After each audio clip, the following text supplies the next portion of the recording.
Day 5, Mind and Body Renewal with Take Back the Table. Day 5 is what would you say about you?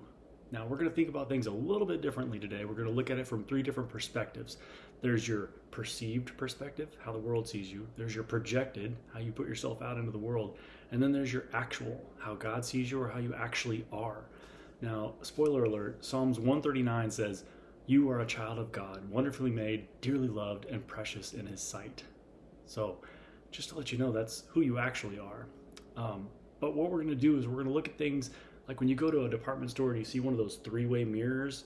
That's your perceived, your projected, and your actual. So acknowledging these different views can actually serve as a powerful tool that helps you to see from other vantage points where you are, what you're focusing on, or what priorities might be out of alignment, and what you would actually say to yourself as an outsider looking at these different views, or where you're focusing on striving or putting a certain spin on yourself for the approval of others.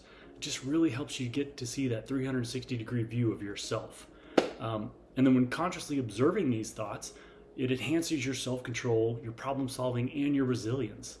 So for recovering digestive disease sufferers like myself, it can help to view yourself through all these lenses and can help you with stress-induced inflammation, where it's coming from, and what helps to minimize your gut issues. So, by learning to view from outside yourself, you increase your wisdom and your discernment, and you gain control over your thoughts rather than your thoughts gaining control over you. Now let's put that 3-way mirror into practice in our centering exercise. What I want you to do is I want you to sit calmly and find a quiet place.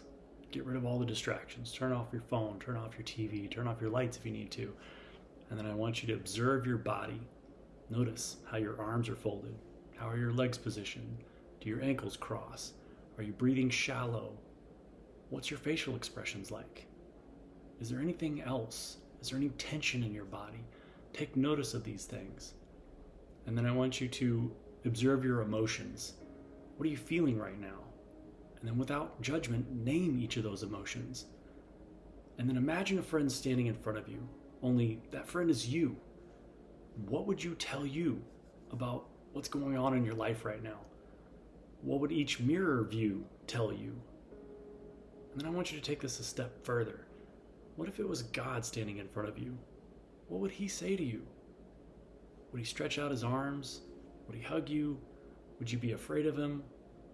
If you don't know, that's okay.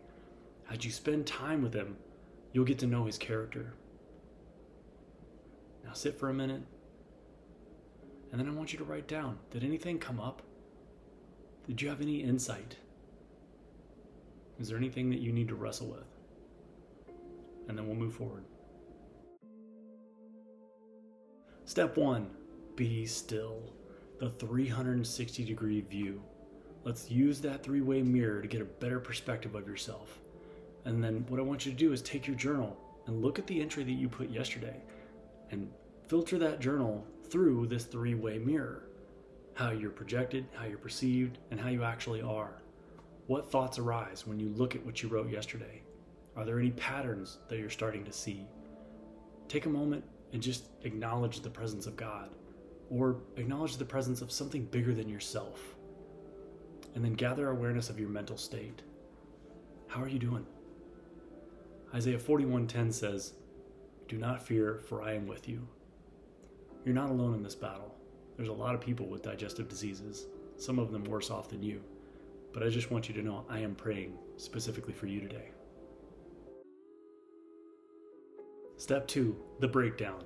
Seeing yourself through God's eyes, or a wiser you. Colossians 3:2 says, "Set your mind on things above, not on earthly things." Ask yourself these questions and use God's wisdom or a wiser you to guide you, and then write down the answers. What memories are triggered by what I just read?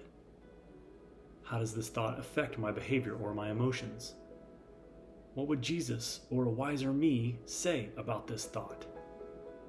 Instead of reacting emotionally, see yourself as God sees you, or as your wiser self sees you, with love, grace, and the ability to change. And then write down what you discover. Describe any new memories or emotions that are surfacing, and identify how this thought is influencing your behaviors currently. Note any patterns or triggers that are becoming clear. And remember, writing activates changes in the brain, and it actually rewires negative thought patterns into healthy, God-centered thoughts. So take a moment and make some notes. Step 3, renewal, deconstructing and rebuilding. For God has not given us a spirit of fear, but one of power, love, and sound mind. 2 Timothy 1:7. Now, look at what you wrote, and I want you to recheck it with these guiding questions. How does God's word, or simply a wiser, better you, contradict any toxic thoughts that I've written down? What new patterns am I beginning to see? How can I reframe these thoughts to reflect biblical truth or truth in a rationally sound way? And then make some notes and cross out your old ways and write over them with a different color or in a different ink. Step 4, go. Use your 3-way mirror technique that we taught you today as many times as you need. Each time you feel overwhelmed or anxious or triggered, pause and observe your thoughts from those 3 different perspectives rather than immediately reacting. Ask yourself, what would I tell a friend in the same situation? And then check in with yourself 7 or 8 times throughout today. Put reminders in your phone, or if you don't like using your phone, I get it. Use a sticky note and put it on your fridge, your bathroom mirror, or your rear view mirror in your car, wherever you're going to see it most. It helps to guide your brain in the right direction. And then remember, 2 Corinthians 10:5 says, I take captive every thought and make it obedient to Christ. Food action step week 1, use your daily food logging guide. Have you logged your food yet today? Yeah. And as a bonus, we have technology at our fingertips, and it's not going away, so why not use it to your benefit? Ask a smart device, Alexa, Siri, Buzzbee, ChatGPT, whoever it is, what foods help increase good gut bacteria, or what foods are the most inflammatory foods, and then listen to what they say. Fitness action step for today, lunge places. Now, if you don't know what a lunge is, it's just taking a longer step than you normally would. It's that simple. And it may look weird, but the simple rationale behind it is that the body will always take the least path of resistance. And a lunge simply makes that step have a little resistance. It's just a little bit different or challenging, thus taking the body out of that easiest path of resistance, which makes your body stronger when those challenging times do occur. So lunge somewhere today. Reminder for the day, week number 1, that food logging template. Now, today we did learn how to see ourselves from multiple vantage points objectively, and this simple but powerful shift gives you the power over your emotions so that you don't have to be controlled by them. Remember, God is with you in this journey, and as you practice self-awareness and renewal, your mind, body, and spirit will grow in strength and healing. So, make sure to do your affirmations, your phone timers, your sticky notes, however you want to do it to remind yourself. Use your food logging template. Use your 3-way mirror technique many times today, and then lunge everywhere. Put your body into some resistance, some challenging things so that it gets stronger.